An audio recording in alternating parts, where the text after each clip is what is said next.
இந்த நவீன உலகில் மகிழ்ச்சியை திருடுகின்ற 4 காரணிகள் உண்டு. அது 4 C எழுத்தில் ஆரம்பிக்கிற 4 விடயம். முதலாவது கம்பேரிசன். மற்றவர்களோடு எந்த வேளையிலும் உங்களோட வாழ்க்கையை ஒப்பிட்டு பார்ப்பது மகிழ்ச்சியை திருடும்.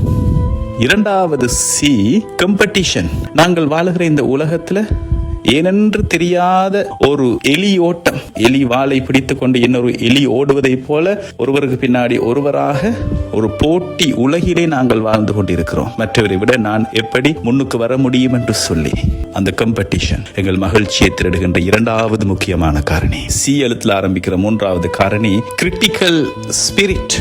எதை பார்த்தாலும் குறை கண்டுபிடிக்கிற ஒரு கிரிட்டிக்கல், அதில் இருக்கக்கூடிய நெகட்டிவான விஷயங்களை தேடுகிற ஒரு மனநிலை. இந்த மனநிலை இருக்கும் வரைக்கும் மகிழ்ச்சியை காண முடியாது. நான்காவது அதோடு சம்பந்தப்பட்ட விடயம் கம்ப்ளைனிங். வாழ்வு எங்களுக்கு பல ஆசீர்வாதங்களை தந்திருக்கிறது, இறைவன் எங்களுக்கு பல ஆசீர்வாதங்களை கொடுத்திருக்கிறார். ஆனால் எந்த வேளையிலும் குறை கண்டுபிடித்து எப்பொழுதும் இல்லை இல்லை என்கின்ற மனநிலையோடு வாழுகின்ற, அதுவும் ஒரு வகையான கிரிட்டிக்கல் ஸ்பிரிட்.